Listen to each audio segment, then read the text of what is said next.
What is going on YouTube? Let me, how are you guys doing? How are you girls and guys and non-binary subscribers doing?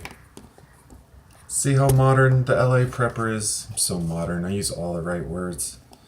Because isn't that what's important, folks? Using the right words in life. Let me close the other door, it's gonna irk me.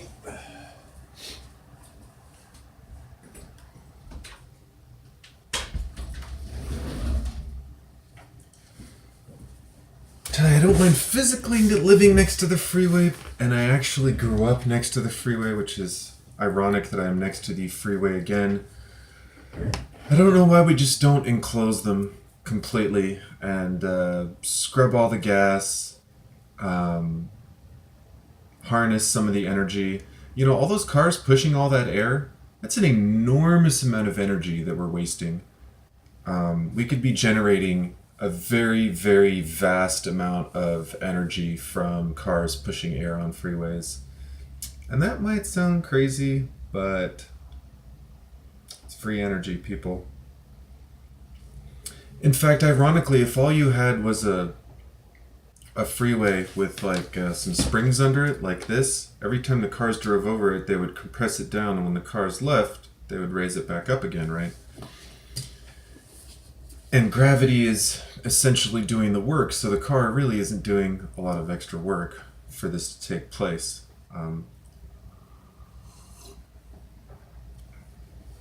And if you think I'm crazy for that idea, it's actually from a farmer. At least I got the idea from him. I don't know where he got the idea, or they got the idea, but he made a system for cows to pump their own water. Somebody designed a system for cows to pump their own water. They would stand on the plate by the trough, and then it would depress down, like pump some water, and then they would get off, and you know.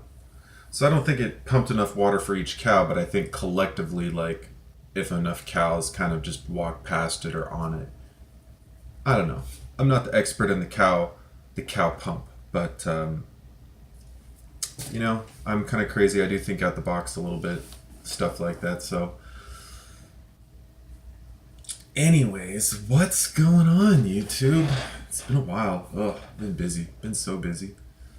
I don't mind being busy, in and of itself, but being tasked with things that, you know, are beyond my ability is having to grow for each task, each successive task that I'm doing. You know, it's part of college, part of life, but sometimes it just gets a little intense, you know, so. College is a little bit intense, but did my stuff, you know, knock on wood, passed my classes. Pretty confident that I did. Yeah, school's fun. I have an engineering video that's kind of an employee related video. I'm not sure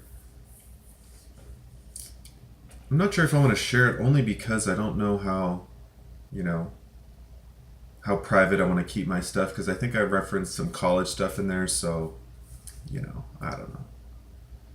The school I go to is a pretty big school, so even if someone weird from the internet was trying to do weird stuff to me, it would take them a bit of effort. And I'm going in a semester anyway, so I don't know. But let's stop rambling and get into some different stuff here. I got 10 things I want to talk about, but luckily I'm in charge of my own videos, so I can talk about whatever I want. And you know, you don't always have freedom in life. I mean, we are very free as Americans. We're not completely free. We're very free. Very free is better than not very free, but it's not better than completely free. Now, I'm not a believer in anarchy per se, although I suppose that is a form of true freedom, so to speak. You know, freedom from a state, but if you free yourself from the state and then expose yourself to like the Wild West of barbarians and Mad Max, I don't know how free you are if you're like living in a war zone, but I guess technically you're free. You're just living in a war zone. So I'd rather be free and not live in a war zone. I don't know what political, you know, maybe I have to go live in a commune in the forest or something. And you know, I saw a really good documentary in a commune, And what was interesting was how industrial it was, right? So they made like rugs or carpet, not carpets, but like, oh, I gotta count my words more. I sound like such a valley girl sometimes.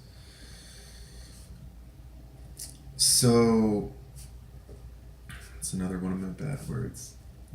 So, and like. Toastmasters meeting, they'd be getting me for sure. In fact, I remember a few years ago. I've been to Toastmaster meetings now and then. I've never really gotten into it full time. I have a very, very modest amount of public speaking experience, believe it or not. I speak better publicly than I do on YouTube, which is kind of funny. I need to change that. But, yeah, I remember this one speech at a Toastmasters event. I thought it went pretty well, and it did go pretty well. It's just like a short little impromptu thing. But he said, and you said at the end, the guy counting the things that you say over and over again, the words you repeat too much, said, and you said one or two or something. And I was like, damn, I was trying so hard. So hard to give a perfect speech. I would do Toastmasters only because I think the idea of competing as a professional speaker or an amateur speaker, I guess. Amateurly competing professionally in an unofficial, official speech competition, I think would be interesting. And I think it'd be interesting to see other people speak. I've always had an interest in great orators. I don't know why. They seem captivating in a very authentic way. I don't know. I'm just kind of have a fascination with it for whatever reason. Presidents, maybe presidents aren't the best example, but people like JFK, for example, and iconic speeches that different presidents and different important people have made. For better or for worse, I think when evil people make amazing speeches, it can still be an amazing speech, just they're evil SOBs, so. Anyways. Semester is over. Good God, so much work at the end. Not an insurmountable amount of work, but wow, just a lot of work that I try not to rush and do a crappy job when I do things. I try not to take an unnecessarily long amount of time to finish things, but I try to do things right. Most importantly, correctly, completely. Accurately. Not just, in engineering school, but, in life. Perhaps not when it comes to, keeping my floors immaculate or my kitchen 100%, but beyond those things. Or my car. Oh. This car's giving me headaches. This car's giving me headaches since I've owned it, to be honest, but most of them are kind of my fault. It's just a little persnickety. I've had a couple things like my window, my driver's side window, my car. It's a smart car, but it's like has dementia. Like my car has mental problems.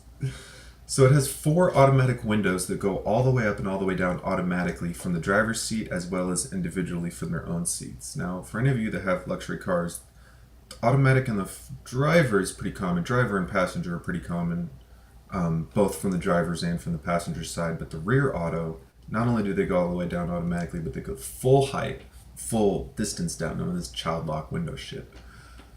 Fucking hate that crap.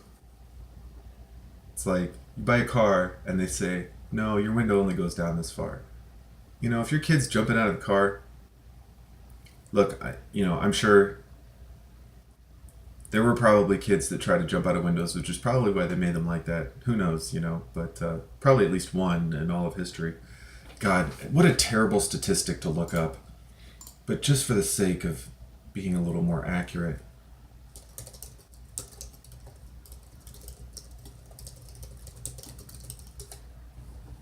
Awful statistic. No. Ooh. Well, 5,000 kids fall from regular windows each year. Ugh. That's awful. I don't want to look this up anymore. Okay, be careful with your kids and car windows. But, yeah, jeez. kind of morbid tangent there. So the semester's over. What's next? What's next for the LA prepper? Well, I'm going to talk about the fires last. But part of what's next is a little bit of hunting. I mean, what do we have coming up? I have some weeks off, at least from school. I do work intermittently. It's been less frequent as of late, probably because I've been doing the school stuff and I haven't been renewing my ad quite so much, because this is the thing about like me turning down work, right? If there's a job that I'm physically capable of doing and it's not inordinately difficult for me to fit it into my schedule, I'm probably going to do that. So the challenge is, and I don't usually do this, but during finals and especially taking a lot of classes and just different pressures and stresses on me to kind of keep my S together, taking a little bit of the break from the worky work for the last couple of weeks. But normally I'm more up on renewing my ads, because when people bug me about stuff, I usually, for example, I did, semester just ended on Friday 2 days ago, which seems, to be honest, seems like an eternity ago. Because 2 days of not having like school writing over my head, it's like 2 days of vacation. So I've been on vacation for 2 days. Even though I've been working, I installed a post for a neighbor. I dug up an old fence post and put a new one back in with, the job didn't go 100% like I planned. They never do. They always turn out pretty good, but this one, the post just shifted like an inch and a half. The SOB shifted because I had a bunch of concrete on one side and a very, very small amount on the other. So when I was packing it in, I had it kind of stabilized, but there was so much material packed in that the packing it in just shifted it ever so much. And I had a string line on it, but I'm kind of embarrassed, to be honest. I do typically better work than that. I haven't done a lot of fence posts. I have done a bit of concrete. I have done fence posts with my pops. Probably not by myself, I don't think ever, but I've done a few fence posts with my dad. I've done quite a bit of fence work at home, including breaking my back on one of those 2-person post hole diggers that I do like more than doing it by hand. They are kind of intense on the back, but I do like them more than doing it by hand. But messing around with this fence, and then I put a basketball hoop together for a client. The same day that I worked him in on Saturday after I set the fence post in concrete. Proceeded to, couple major mistakes on that fence post. I mean, major in the sense that any mistake I can kind of consider major, other than like chipping the paint or something. I mean, it looks good and it's solid, but it's just not. It's not as aligned as it's aligned a little bit like this and not like that, because the post had a bunch of dirt up here and it pushed the post back a little, and who knows if he'll bug me about it. I tell you, every single job that I do, I'm kind of a perfectionist a little bit in life, but I'm kind of like a lazy perfectionist, so I try to do things kind of perfectly, but if it turns out taking a stupid amount of work to make it perfect, I'll kind of call it good enough. And maybe that means I'm a pretty awful perfectionist, but I always start out with the goal of trying to do everything like, exactly the way that I should. It doesn't always turn out like that, but at least that's the goal. I never start out, I typically don't start out, I'll say, trying to like half-ass something or do a partially complete job. I just don't think it's really good. It's just not a good habit to be in, because even if you're not going to regret it tomorrow or next week, ultimately if you just do a bunch of half-ass stuff in life, it's not good. I don't recommend it. If you're going to do something, try to do it right. You don't have to be perfect. You don't have to be the most skilled person in the world, but even if I'm just making like a little patch in a wall, even if it's like a 2-inch by 2-inch patch, I still want to texture that thing perfect. I still want to match the paint perfectly. I don't ever want to look at that spot on the wall and think, oh, I'm looking at a spot on the wall right now because I haven't textured the damn stuff. I think I ran out of orange peel texture, but texturing is hard, by the way. I mean, depending on what you're trying to do, texturing can be hard. Skip trowel, don't ask me to skip trowel your wall. I will not do it. I will tell someone to do it. And I've seen people do it, and they're like Da Vinci. They're just amazing stuff. But what's next for LA Prepper besides making 40-minute long videos? This video,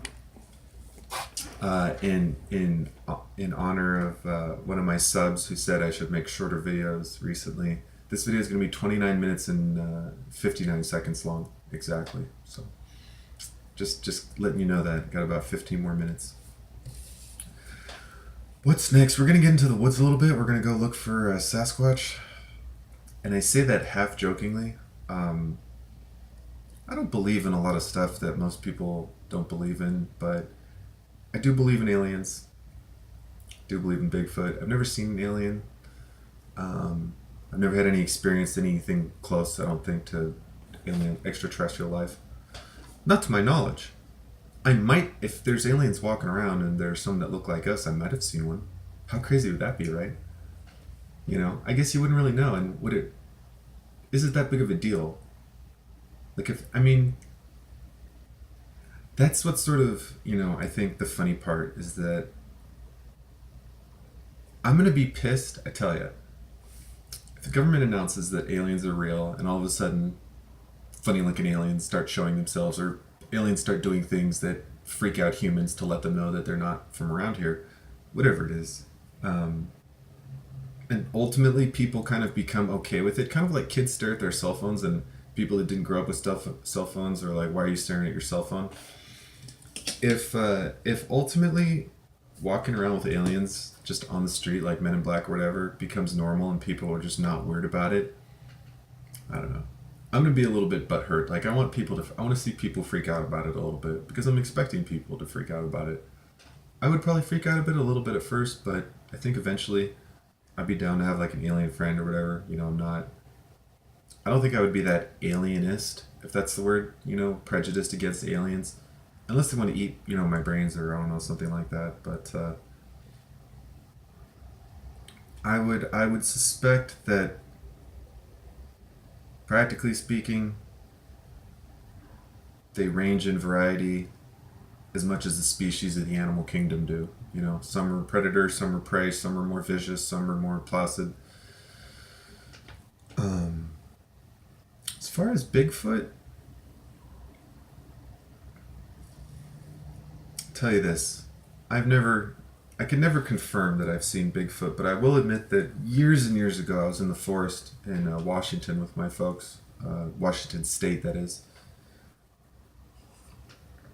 and we're in this forest, and for whatever reason I was hyper, I don't know, maybe I had some coffee that morning, but I was like 14 or 15 or something, I can't even remember, but something around there, maybe a little younger, maybe like 12 or something, I'll have to ask my folks, but we were hiking, walking through the forest. It was like a flat area. And I was running ahead of them, like sprinting ahead of them really fast. Didn't have any keys. I don't think I had anything on me. I didn't have any keys or anything or wallet, just so probably not super loud. And the trail was kind of dirt and not a bunch of rocks, so kind of a quiet-ish trail as far as trails go. So I'm sprinting and I'm sprinting and I'm sprinting, and then I'm kind of like looking at the trail mostly, but about, I don't know, like between sort of 25 to maybe 40 yards out, probably closer to 35. I'm not really good with yards, but 100 feet, 60 feet, 70 feet, 25 yards. Somewhere around 20 to 30 yards, maybe 35 yards, I saw a big frickin' shadow. Like not a small shadow. And considering it was 25 yards away, for it to be any sort of size of a shadow or object or whatever, anyways, like if you imagine a trash can, it looked like a trash can like this at like 20 feet, okay? Except I would estimate it to be, actually I would estimate it to be maybe a little bit bigger than the trash can, give or take. Just a bit narrower. I don't think I saw the whole, what I thought was the head anyways. So I saw it kind of kind of out from the tree, like leaning a little bit, or seemed to have been leaning, not maybe more vertical, but I don't know. And then kind of like right when I looked over, just kind of, and I froze. I like stopped sprinting immediately and just sort of stood there. And it kind of freaked me out. Now, at first I thought it was a bear. I was like, oh shit, I think I saw a bear. But then I thought about it kind of for a second.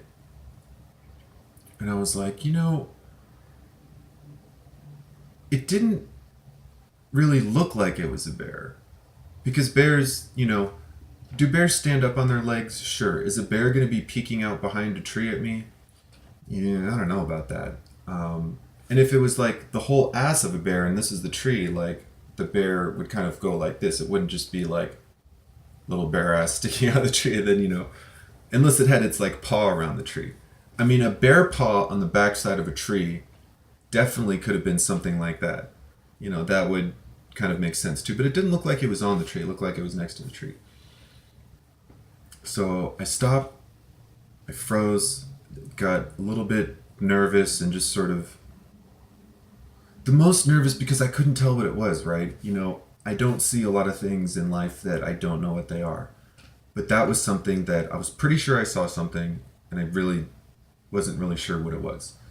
Kind of wasn't like in the dark, but it was in sort of not a well-lit area. Let me just check time real quick. 22 minutes. So yeah, I ran back to my folks, my family, and was like, guys, I think I saw something in the woods. Like, I think I saw, I don't know, a bear or something. And they were just kind of, they didn't really believe me, but I saw something. I have no idea what it was, but so kind of in recent years, I don't know, been getting more into weird stuff on YouTube, and I've seen, people talk about it like really earnestly and different other videos of sounds and weird stuff people have found and experiences, and kind of put me over the fence a little bit into thinking, there's a lot of forest out there, and there's not... If something had, even minimal intelligence, it wouldn't be that hard to avoid most human beings, or to survive off the land if you wanted to go club a deer. And from what people say about people that claim to have been terrorized by Bigfoot, kind of a ghastly beast anyways. So, yeah. One of the reasons... Believe it or not, I don't want to go hunt Bigfoot, right? Like Harry and the Hendersons or something. But one of the reasons I'm actually planning on hunting in general is just to give me a little more security when I'm out in the forest. There are bears and mountain lions and, wild animals and people potentially doing nefarious things and God knows what. I think just in general, I would love to carry, but I don't have LA is not the best county for it. I do plan on trying to rectify that situation in the long term, but in the short term, LA County, it's just, I'd probably be throwing my money away trying to apply for it. I think it's a couple $100 or something. Maybe, who knows, maybe I will one of these days, but at any rate, yeah, just to be able to, get out and explore nature and be a little more, secure in my surroundings. I suppose I could carry a bow and arrow on me, but, yeah, I don't know. I don't even know if I could. If I could casually carry a bow and arrow with me in the forest. Without a hunting license, that would look a little fishy. I mean, right? It's like carrying a fishing pole without a fishing license. Like, not a great idea. Tell the ranger it was part of your, prepping kit. You're not going to fish. It's just you need a fishing pole for your prepping kit. Why are you carrying a 28-inch Maverick with buckshot? Anyways, do a quick time check. 25 minutes. Oh, I'm gonna have to make a second video here. That's annoying. Homelessness. You know, seeing a few more homeless people in LA, I don't know what to really say about it. I'm willing to teach a man or a woman how to fish, but... And I'm not going to say all homeless people don't want to learn how to fish. There are plenty that do take care of themselves in a variety of ways. Through various hustles, legal and otherwise. But I think, I don't know, it's such a complex issue. There's not a job for everyone, right? And there's not benefits for everyone. So when you talk about homeless people are lazy or homeless people need to get a job or things like that, you have to understand that, one, there's not a job for everyone that wants a job. There never will be, probably. Whether or not there should be a job for everyone that needs a job is kind of a complex question. Is that the ultimate purpose of humanity, to work? I enjoy working. I think that working is important to better one's family. I don't think working just to survive is a good idea. I think you need to kind of move beyond that. Now, if everyone's trying to be the landlord, then who's the renter, right? Well, fortunately for landlords, everyone isn't the landlord. And land is finite, and building homes takes time. So even if... it'd be really interesting if the government, say the government that owned all the federal land and all the state land, all the shit that was zoned that you can't build, all of a sudden the government tomorrow said, Homestead Act is valid, whatever you can defend, you just go claim to some land and go, I don't know, 5 acres a person or something. You get 5 acres, fence up 5 acres and call it yours, and that's fine. Anyways. Even if that happened, everyone still wouldn't do it, so what's the solution to homelessness? I personally think that some minimum standard of living, being shelter, food, medical attention. Medical attention's already free, quote unquote, if you don't mind going into debt, because hospitals will not refuse you. Food, there is food stamps. Theoretically, homeless people do qualify for food stamps. I don't know if you need a permanent mailing address for it. Probably get around that. Anyways, food stamps is way more than it costs, gives you way more food than or EBT rather than, I gotta make this video 29 minutes. Food stamps gives you more money than it costs to buy a P.O. box, so you really can't say that homeless people don't have a mailing address so they aren't eligible for food stamps, because it still would make sense to hustle for $30 and buy a P.O. box to get food stamps. Now, would every homeless person go through that trouble? Probably not.